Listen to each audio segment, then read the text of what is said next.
Welcome to the Director's Playbook, where we will explore strategies to secure your funeral home's long-term success. I'm your host, Paul Lovelace, and today we're joined by someone who's been shaping this profession for over 4 decades. Bob Gordon Jr., President and CEO of Cypress Lawn Cemetery and the current ICCFA President. Bob, welcome to the podcast. So good to have you. Hey, Paul. Thanks for having me. It's going to be Man, fun. it's my pleasure. We're going to talk about some good stuff here today. And as you know, we like to talk about funeral home leadership, trends in the profession, and so forth. And you're just the man to delve into some of those issues. So thank you for being on. Well, by way of introduction, most people have probably heard of your name or maybe heard about you, but feel free to tell our audience a little bit about who you are and what you're up to these days.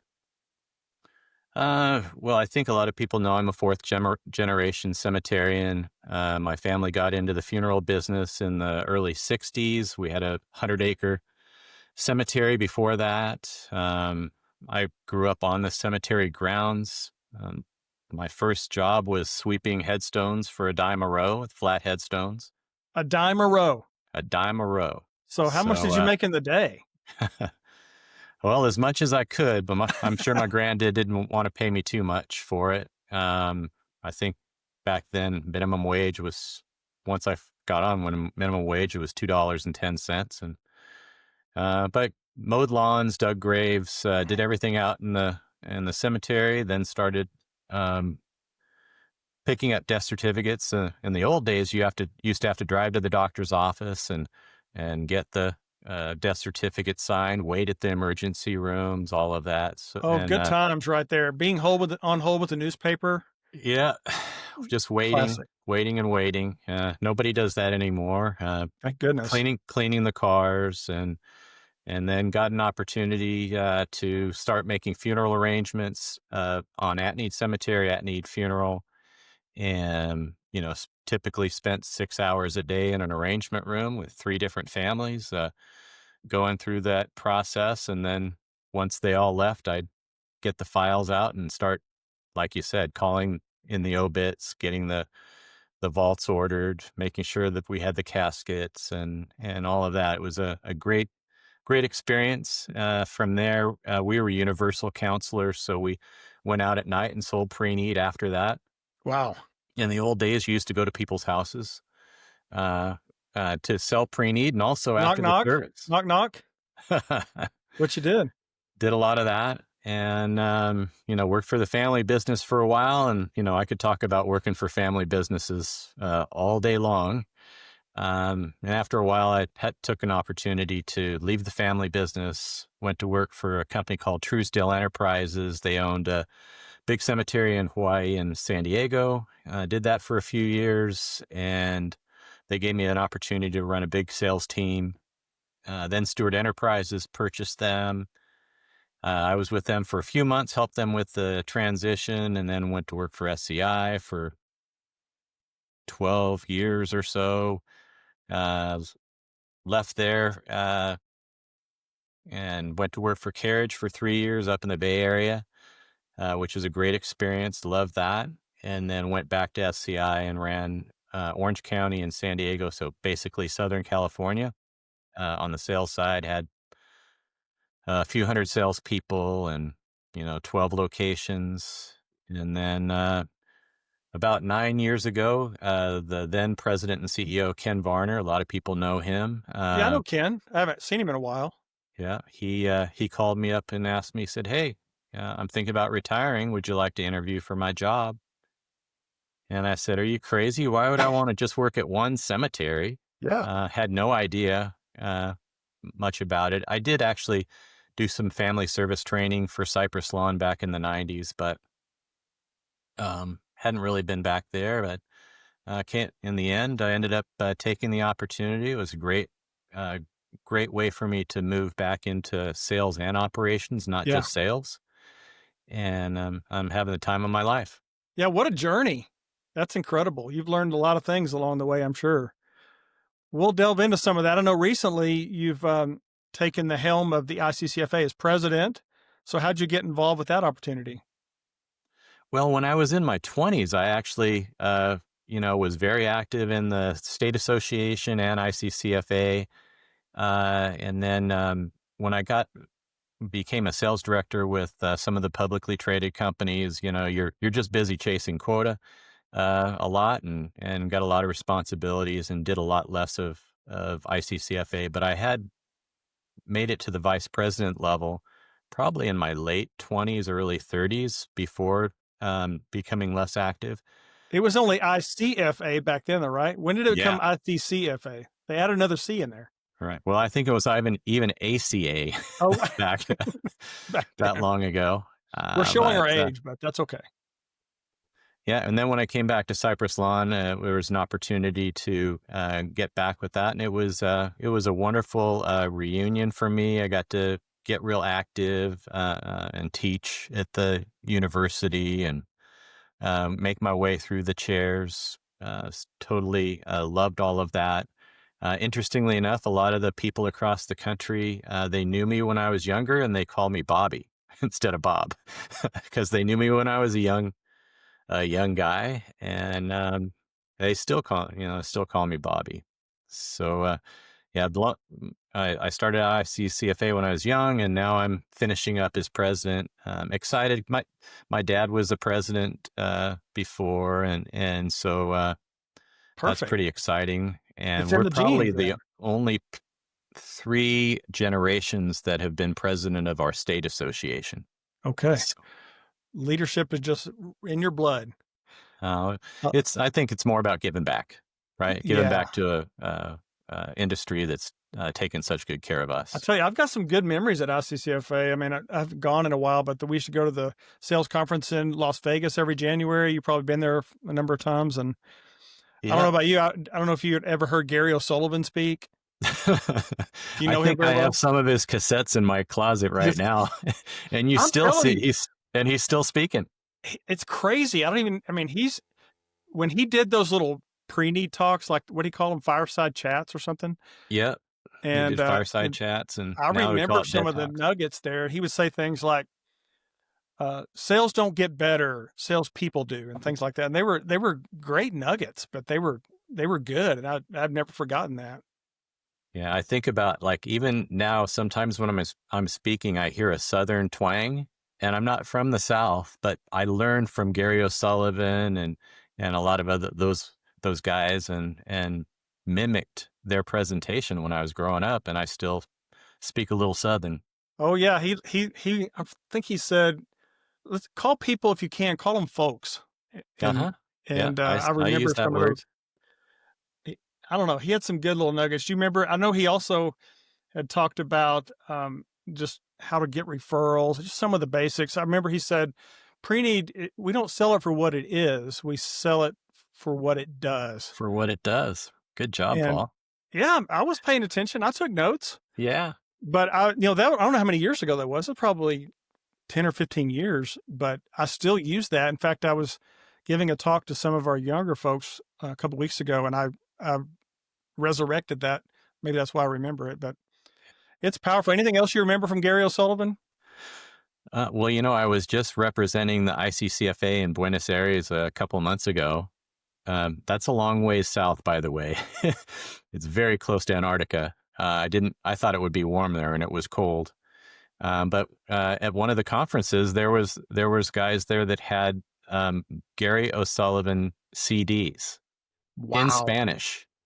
I'm like, So whoa, he's what a a reach! global phenomenon. Yeah, yeah, That's he's so he's cool. And the that's neat to hear that he's still going strong. But I guess that's just one of the examples of things that the ICCFA brings to the profession. it And is.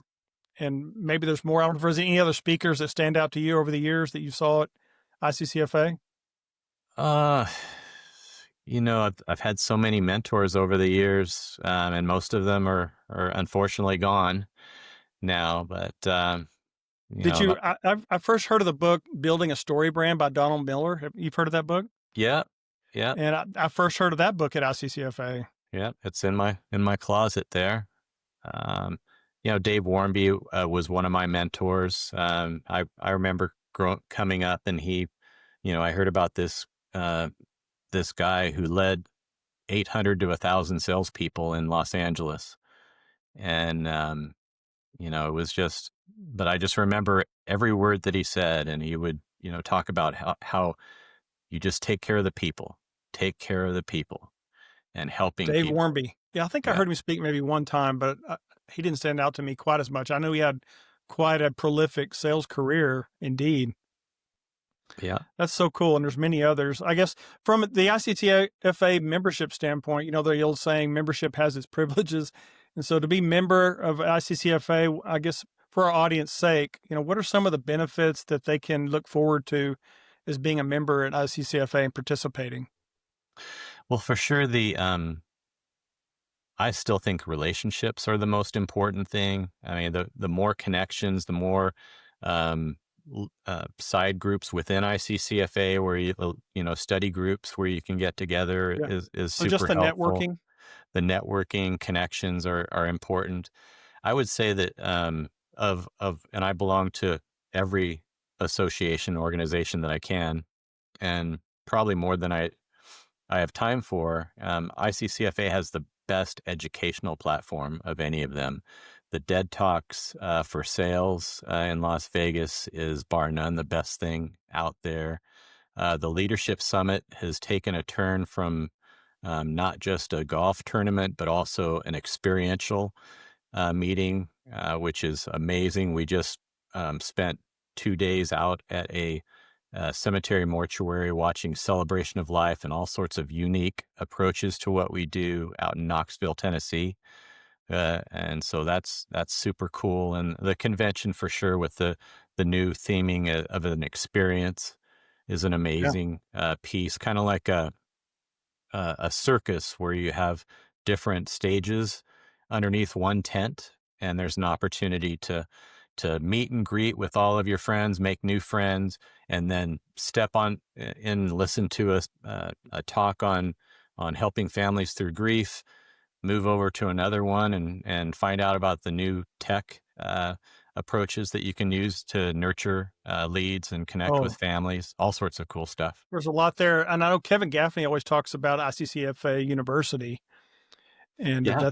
that's just a big opportunity as well. Yeah, I'm surprised I left that out because that's the one I still, when I'm speaking, I can hear things that I learned from people there coming out of my mouth. Right? It's just an amazing thing. Right now, I teach in the grad course and in a leadership class there, and I typically will send 10 to 12 of my employees every year. And, you talk about one of the biggest things as a CEO is keeping good talent. And I get more loyalty credits for that. The employees that I send to that, they come back on fire for our industry and appreciative for us sending them there. So when is that conducted? Is it a certain time of year, or is it? It's in the summer in July typically. I know. I don't Does have the Gary exact Freitag date. still teach there? Pardon me? Does Gary Freitag still lead a course there? He used to. Yeah, yeah. He's the dean for the leadership side. I Yeah. actually teach a class for his group. Yeah, yeah, it's a lot of fun. But I think the relationships, the camaraderie that come out of that. I mean, if you have mid managers at your group that really want to grow, send them Yeah. there. They're going to make a lot of friends and peers that they can reach out to, steal ideas from, Yeah. and spend From the some R and time. D department, what's it called? Rip off and duplicate. Yeah, yeah, yeah. Uh, I heard from We've all done it. one speaker. They said, I've never had an original thought. I just stole someone else's and made it better. 100%. I would agree with that. What about on the legislative front? Anything happening there that ICCFA is involved with that could help members? Well, I think that I recently went with ICCFA's legal committee to Washington D.C., and that's kind of where they see the sausage being made or whatever people say. Really amazing. Where there was about 12 of us went in and visited with about 12 different congressmen and women, and voiced the the messaging, not just from us, but from the families we serve to them so that they could make better decisions about the legislation that's going through. So we certainly helped out in working on the FTC rule. Are they ever working going on to that. update that, by the way? It was from what, 1980 something? Yeah, in the 1984, I 80s. think? And it was in talking, having the ICCFA there representing such a large group and being able to really explain face to face with the congressman what some of this legislation does, not to make it's making it more difficult for the consumer. It makes it more difficult for us to serve our families in some cases. So when they hear the real story instead of some of these other talking points that are out there, it's much more helpful. So I would say, yeah, ICCFA is a leader in this area, and we do a lot of that. It was neat to see how that Good. worked. Thank you for doing that, and any other legislative topics that are on the agenda that our listeners might wanna be aware of? FTC funeral rule is a good one. It needs to be updated. Yeah, we were pushing on the FTC rule. I think that there was some of the tax laws surrounding the ICCFA, uh, tax laws around cemeteries and Good. getting around some of the benefits to the customer. We voted on, and so we'll have to. I don't have that right here with me. That's okay. It's just so good that we have a voice, within the profession to advocate on our behalf, right? How about new stuff with ICCFA? We believe new creates momentum. Is there anything new we need to be aware of that ICCFA? Well, it's all about experiential. How can we provide hands-on tools and tactics that participants in any of our events can jump in and use right when they get home. We understand that people's time is important, and people have family responsibilities. Their businesses are taking up a lot. So if they're going to take away 2 or 3 days and go to a convention or any of our events, we want to make sure that they can take something back that's going to make a difference in their personal business. Yeah, if they can learn something new. I've been hearing a lot about the natural organic reduction. Has that come up in any of your sessions? Yeah, yeah, we're paying attention to all of that, to Good. see, we want to give our members all the information they can. But we also want to be careful because legislation and even some city government hasn't caught up with all of that. Exactly. It's only So you approved in so many states, I think 13 or 14 Yeah, you states. gotta be I'm not very really sure. careful to put it on your price list, and then you don't Yeah, even know how to do it, how to execute on it, and there's exactly. nobody, providing a lot of guidance in that area. But I don't know if it's going away or not. So I'm just curious if you could share anything new on that, or maybe alkaline hydrolysis or any of those other. I don't know a lot about them, but I know they're out there, and it still gets confusing to the consumer these days, right? Well, it sounds great, right? I'm Yeah. sure if you're like me, a lot of your friends that aren't in the industry are like, they'll hear something about hydrolysis or Well, the other opportunities, and they're like, "Oh, this is really a neat idea. Do you do this?" yeah. And I'm like, "Well, we're watching it, but we're not sure how to, we have to be able to monetize it." Right. Can you do it in California? You can, however, I've had some partners that have bought the machines and they're offering it, but the city government will not allow a permit. Yes, that's a big deal. Yeah. Well, So and families sometimes call it water cremation, which it's not because it's not cremation. So I think that just creates confusion. I don't know what you think. yeah, though I mean, it's really too new. I know that the state of Washington is starting to do that, but Right. here in California, I think we're gonna keep an eye on it. Stick with the If it's basics. something, I'll be a late adopter in Yeah, what this do they call area. that? You don't wanna be on the bleeding edge, right? It's okay to be on the leading edge, let some other people figure that out and just see Yeah. if it sticks for the consumer. Here at Cypress Lawn, we have, when I purchased a property from Stonemore, it came with 4 retorts or crematories, and so I was able to fix them up, and so we have just so much capacity for cremation that I'm not sure that it's something that we're going to get into right away. But certainly, if there was an opportunity with enough market, then it would make sense. But we're not just going to do it because it's something that a few people like. I can appreciate that. I think that's wisdom right there, Bob. Thanks for sharing on that. And so I guess shifting gears a little bit to Cypress Lawn, because you kind of brought it up there, and that's where you hang your hat and spend most of your time. And what's new at Cypress Lawn? What do we need to know? What's going on there? Well, at Cypress Lawn, we have in the last 5 years or so, we've increased our pre-need sales by almost double. We're serving a lot of families. I think a lot of businesses, uh, we had the spike during COVID, and then things flattening out. And so a lot of businesses had to figure that out, right? They got lots more employees to help serve families through that spike, and now the death rate across the country has been flat to decreasing. So you're serving less families, and got to be careful not to have too many employees, um, on hand if you're not serving a lot of families. It's definitely a But balancing act, right? yeah, it is. But here at Cypress Lawn, I've been really focused on the pre-need side. That was a strength Yeah, that I came with, and we've got, I believe, there's right now 12,000 pre-need funerals on the books. 12,000. Wow. Yeah, yeah. Yeah. So Well, that's a what's the saying? Without a top line, there's not much of a bottom line. So sales certainly help make an impact. So hats off for that. yeah.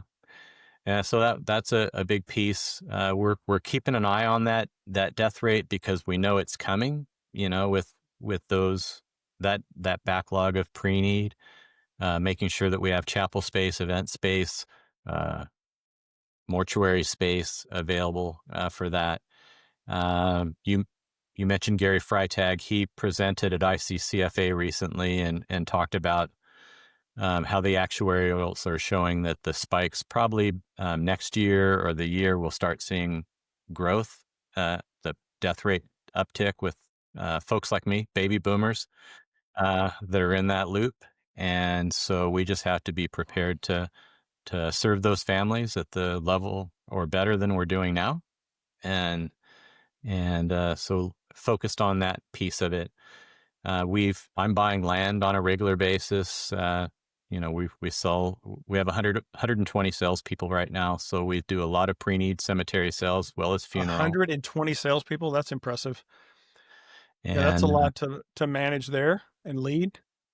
my job is to make sure that we can, that horizon for the cemetery gets pushed out as far as possible. So we're buying about an acre and a half a year right now on pace, and looking for more land and other opportunities for us to expand our brand. Just and maintain that inventory, right? Make sure you Yeah, have enough inventory. That's good stuff. Well, I know that you have a personal motto, which is to ensure that others succeed. I'd love to hear more about that and what that looks like in your day to day. I learned a long time ago that if I'm only focused on me, I can't get enough things done. So running sales teams is figuring out how we can every day help, in my case, 120 people be a little bit better. If you can get 120 people to be 1% better every day, you've got an exponential growth pattern. And so ensuring, that's something that I share with all of my team every single day. I'm a kind of a text guy. I text my team with daily thoughts. Here's what we're working on, so that I can make sure that I'm getting the message out, and ensuring others succeed is at the top of our list. We have to figure out the lower producers, the mid-level folks, and the top producers. What can we do to help all of them succeed? And when I say succeed, I think, are they having fun? Are they confident in their role? Um, I often like to say that if you love something, you take care of it. Well, and you got to believe in what you're doing. So much of sales success is between our ears. I mean, we've got to believe in our company and believe in our product and our service. And if you can't do that, then it's really difficult to be successful. Right. Yeah. So it's been a while, but if you can get everyone in your team focused on what the mission is, here at Cypress Lawn is to help people celebrate life, help them remember those they love, and help them heal from loss. That's our focus. If we can make money while we're doing it, so that we can help more families and have better stuff, better rolling stock, all the best computers, all the best tech, best ways to nurture and connect with the community, give back to the community through donations. All of that is all just kind of a wheel that we keep turning all day long. Yeah, I think that's a smart business strategy, and just keeping those opportunities coming. And our job in sales is to create opportunities and to capture them. And sounds like you're a pro at that, so that's good. Um, let's talk about some of the things you've learned over. This is a podcast about leadership, and so we'd love to delve into that just a little bit. Maybe speak to us about some of the leadership lessons that you've learned over your career. Anything you share with us? I think when I was younger, I avoided tough conversations, Yeah, right? I'm in that category. It's always easier just to, ignore something or not deal with it. And at this point, uh, well, certainly for the last decade, if something doesn't sound right, we get together and sort it out. Having those tough conversations up front is certainly an important piece of leadership. And probably earlier on in my career, I would just ignore something or think that it would go away, and it It always never got does. worse.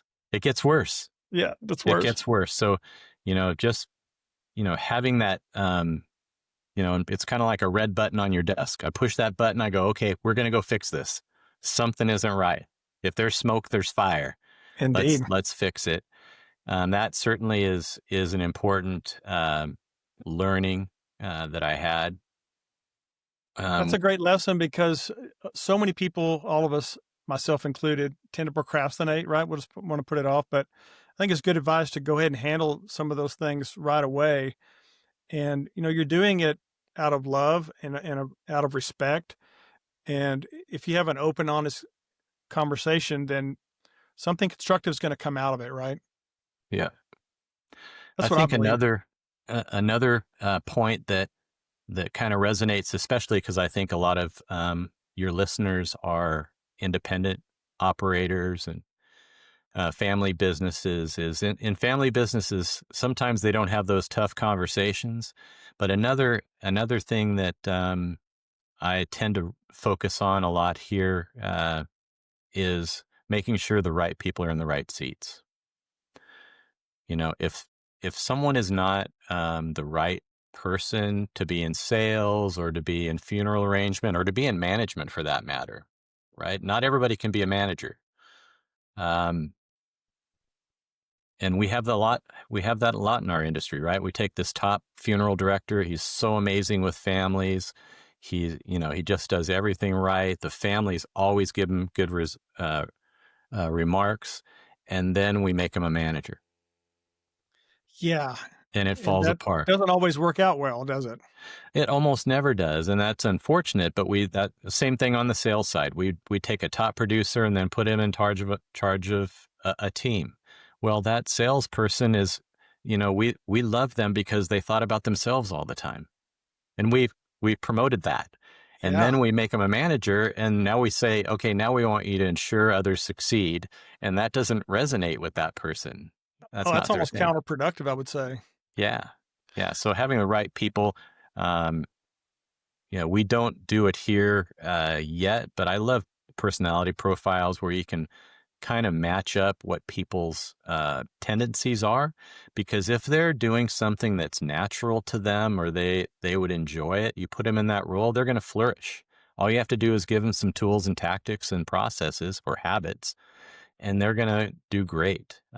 So that, in leadership, sometimes I see that I've taken over so many organizations and there have been all these people in the wrong seat. And you know what? They're angry. They're not happy in their role. And so when you help somebody find another role or even exit your company and go to another organization doing something else, I'll I'll meet up with them later and they're happy, Yeah. right? And I that's mean, all I I want. think just matching the talent with the opportunities is a big skill in leadership, and it sounds like you've recognized that and you're making that happen in your organization. Right. That's awesome. Yeah, so let's just touch on Dead Talks a little bit, Bob, if you don't mind. I know they have an event coming up in January. Do you know about when that time is? Yeah, this is a super event. I highly recommend it for sales folks, but also any operations folks that support sales. It's January 13th to the 15th at the Park MGM in Las Vegas. It's relatively inexpensive to send your teams to, but when they leave there, they're going to have a whole toolkit full of opportunities to make your organization more successful. Yeah, thanks for sharing that, Bob. I can testify to that because I've never gone to that event where I didn't leave with something tangible. And as we talked about, and so that's thank you for that. Well, you were talking about leadership, and I I think one thing that kind of drives my team crazy is we're always chasing something. So, what I want everybody to be learning something, exercising their minds. So I'm sending them to classes. I'm saying, okay, we're all going to get on this webinar. We have an intranet thing that has different Cypress College, because whatever thinking that got us where we are is not going to get us where we need to be. So we need to be skilling up our team. But more importantly, my granddad once said, if you want to create loyalty within your team, teach them something. So as long as so it's an area that I really focus on is making sure that everyone, if they look back on the last year, they can say, hey, Bob sent me here. I learned this. I'm so much better at my job because I learned this process. Yeah, Frankly, I know things. that's Go good ahead. advice right there. I like that, Bob, because that speaks to your culture. And so when you talk about loyalty and you talk about people being effective and productive and happy and engaged, all the things that we want in an organization, um, that comes with learning new things and being challenged. And so I'd love for you to tell us more about that. How does that look? Because sometimes you hear the theory, but then you haven't applied it to your job. So how does that look at Cypress Lawn? Um, I I'll use an example. Um, I've always been a fan of the Ritz Carlton. I remember going to an ICCFA meeting in Palm Springs one year. I certainly was in my mid-20s, never been to a Ritz Carlton before, but had the opportunity to go there. And I remember specifically, we had gotten out of the car. I was a young dad, and my kids needed the restroom. And we walked to the front uh, desk, and I said, "We need a restroom." And the gentleman, young man, walked around the desk and walked me down a hallway, down another hallway, and took us directly to the restroom. I'd never seen that before. Oh, wow. And I had asked him about it. I go, is this normal for you to walk What is someone to the this? Yeah. restroom? And I know that it's in all books now, but it's nothing I'd ever seen. And he pulled out this little thing that said, we are ladies and gentlemen serving ladies and gentlemen, and these are the things we Excellence do. wins right there, right? Isn't that Horst Schulze? Yeah, yeah, Yeah. yeah. That guy. And so um, I've always struggled with how do I turn a big organization and get everyone thinking about not just who we are, but how we do it. Yeah. And Ritz Carlton, for instance, has meetings every day on their teams, and they talk about one behavior. Uh, Yeah, it's and like they a could, standing huddle or something. I yeah, forget what he calls it. they do. So here at Cypress Lawn, we don't meet every day, but we meet every week. And each one of our departments sends me a copy of their agenda.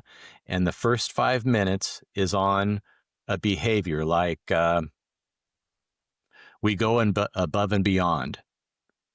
Okay. So at their meeting, they'll say, well, what does that mean?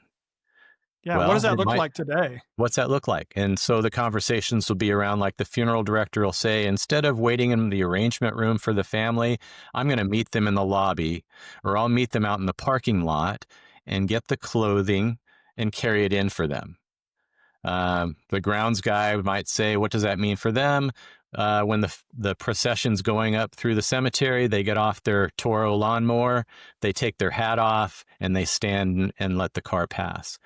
And we do that every week for a new behavior, so that at the end of when we've been doing this for 4 years now, everybody is starting to think alike, right? We're starting to understand who we are and what we do. So I liken it to church, right? If the messaging from church was so simple, it wouldn't have to happen every Sunday, Yeah. But right? that But repetition is good. the repetition is the secret sauce to Yeah. culture. So that's a something that it's just an aha. It's been an aha for me, that if I want to, you can't just tell somebody something once and think that it's going to be ingrained within the group. No, that is a great example, and I love to hear that story, just picking up the day-to-day, keeping it fresh, keeping it top of mind. I think I once heard that vision leaks, so you have to cast it, regularly and convincingly, so that's really good. I think that's Andy Stanley, but, thank you for sharing that. That's really good stuff right there. You're welcome. Yeah, no more than 5 minutes, but just five minutes a week talking about it.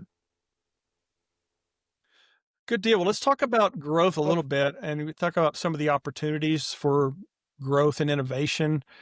Where do you see that in the funeral cemetery space? There's lots of, I know you mentioned technology earlier, but does anything else come to mind or anything more on technology?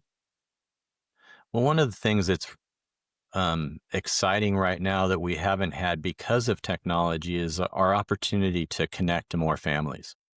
Back when I was in sales, I used to say that and teach that in order to get a family to listen to us about the pre-planning proposition, they have to, one, like and trust like us, two, trust us, three, maybe like our company a little bit or know who we are, and four, understand what pre-planning is. So we have every funeral home that's listening to this right now, potentially at every service, there might be 40, 50, 100. Some of us have 300 people in a chapel. Every one of those persons, community members that are there, probably like your location, like and trust you. They've they're in touch with their mortality because someone that they love passed away. And so you have this opportunity to somehow create a relationship with that family beyond that 2 hour service. How do we do that? Well, technology is going to allow us to do that by, for instance, um, a QR code in a chapel where we could let the families know if they wanted to send a little message to the message of condolence to the family. Would you like to send some flowers? Just let Yeah. them know that you were here at the service. As simple as that, we can capture all of those people. So instead of here at Cypress Lawn, where you might have 3,000 services, but we have probably 140,000 people run through our chapels. So Yeah. that's the opportunity for us, not just to make good business, but also to turn the tide on people, the community, all understanding who we are and what we do. Well, you're so right because they already have awareness because they're there. There's probably some curiosity to learn more and know more. They have a question, they want clarity, they want guidance. They just need someone to invite them into the story. I'm using the story brand model. It's fresh on my mind, but so what you're describing is just a way to invite them in, whether it's just a what they call a transitional call to action or a literal, call to action, and it could be subtle, but someone needs to invite them, and that's the time to do it. Yeah. And we all have websites now, the digital landscape, and how we're turning that initial visit into a long-term relationship through newsletters or here at Cypress Lawn, we invite people to go on our trolley tours, Sure. That sounds that awesome. sort of thing. I've been on your website. It's impressive, and it looks. I'd be even better in person to Well, you go on should that come tour. for the wine tours. Those are the cool You ones. had me at Everybody, wine. I'll be there. yeah. We have a docent that will stand on we'll take the visitors, we'll get off the trolley, and we'll serve charcuterie boards, and the dead vintners will stand on his grave and Oh, pour really? his wine, and the docent will tell you all about the history of the winemaker. It's pretty cool. Wow, that's very cool. I'm But intrigued. But you know what, Paul? It's really about creating fans. And how do we do that? How do we create that relationship with where people go, wow, Cypress Lawn is an amazing place. Maybe I should pre-plan. I wonder if I want cremation or funeral, traditional funeral. I don't know. But Yeah, none of that happens unless we get them in that zone of trusting us. that's gold right there. I like that. I'm thinking about some of the technology. I don't know what your opinion is on AI right now. So, how are you feeling about AI? Does that come up a lot in your ICCFA or at Cypress Lawn or both, maybe? Yeah, it's part of every conference now, amazingly. It's everywhere. In fact, I mentioned I was in Argentina recently, and that Alpar, the association down there, had 3 sessions on AI. Um, we have, I think, at our location, we have probably 35 people that are in their 30s to 40s, and I've asked, I'm putting them all through an AI introductory course, because I know that in the future we all have to be able to speak that language. We've just think about it. In the last 6 months, it's gone from, oh, you're using Chat GPT, to, oh, you're not using Chat Yeah. GPT. And it's really interesting how the paradigm shifted so quickly. Yeah, And I'm yeah, not sure I trust it yet. But you get more ingrained, and it's just a natural. I know you have the input, and then it leads to an output. It's that middle part, the algorithm stuff that I don't fully understand, and I may never understand, but I know it's a big part of it. Um, but it works. I know that because you see so many articles, so many videos, hear so many testimonials about how easy it is or how intuitive it is. well, it's once we can get to the point where you'll trust it with, for instance, your records. How amazing will that be when a family calls for a first call, and your chat bot pulls up the family, verifies it, puts all the pertinent information into a new digital contract with their selections, responds back. It's amazing. It's going to be like, and the funeral arrangers, we were talking about that this morning, and they were saying, what's this AI stuff? Isn't this a threat? And I'm like, no, I want you to think about like Iron Man.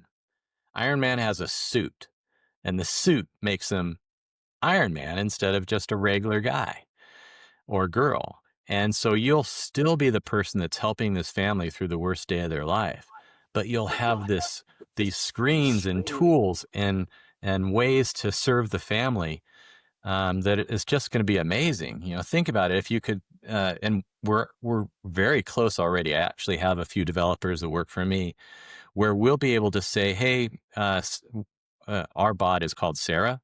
Hey, Sarah, I'm here with the Gordon family, and I'm gonna be asking them some questions for the death certificate and getting some pertinent information. Please collect all of that and place that into the case file. And then you just have a conversation. You're not looking at a piece of paper. You're not typing anything. You're talking to the family, getting to know. Tell me a little bit about your dad. What were his favorite things? And then the obit's written, the eulogies are prepared for the pastor. Everything is built in. We can create uh, a possible funeral choice, maybe 2 or 3 choices for the family. It'll come up on the screen, and the family can choose which one they like.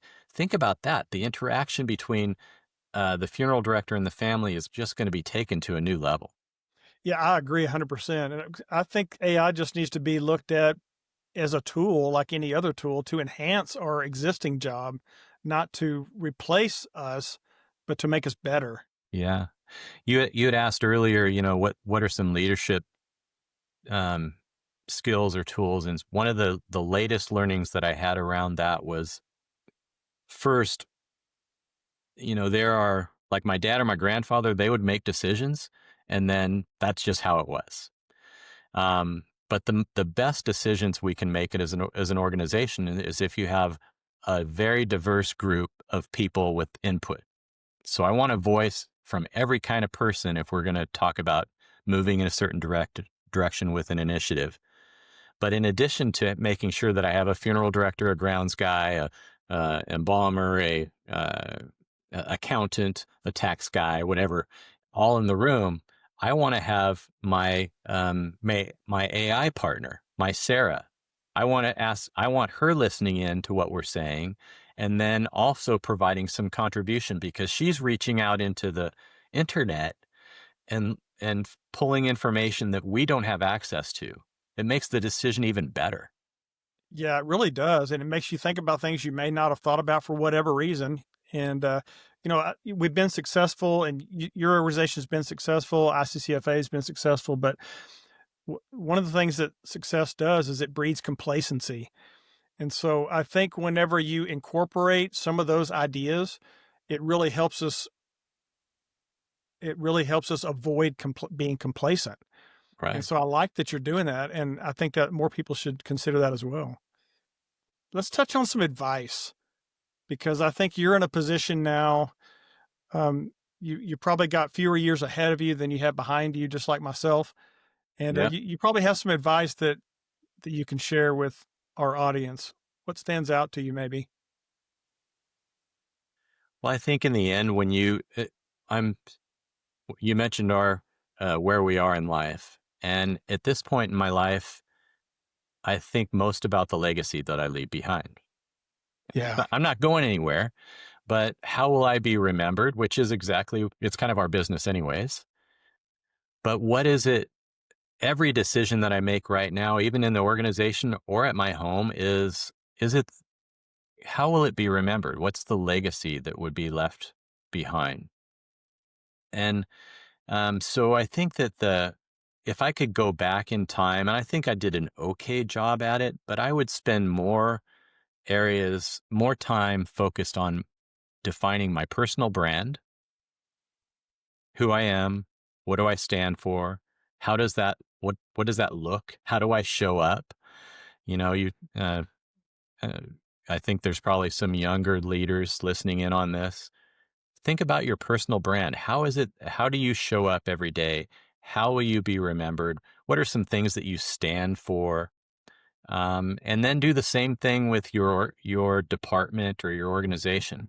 What do you stand for, and and simplify it so it's something that people can focus on. So that will drive it. It kind of acts as your rudder, no matter what's happening. Think about when we were going through COVID. I sat in this office and my employees thought I was sentencing them to death because I told them we were going to stay open, right? And it was very challenging, but we had to lean on our mission. Our mission is that we promised the community that we would be here for them, and we're going to be here for them. And that took us through the whole process. And you know what was exciting about that, Paul?